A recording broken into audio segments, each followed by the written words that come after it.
di rumah aja. Ya, Pak, pegang.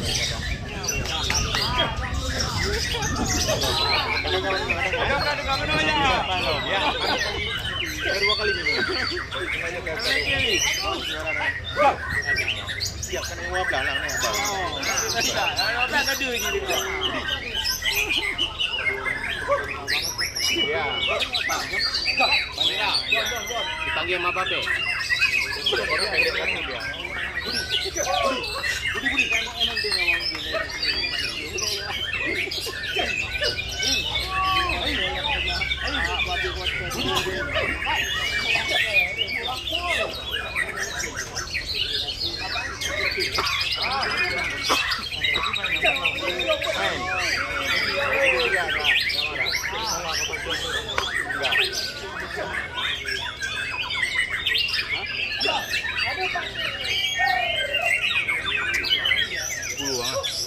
Nah.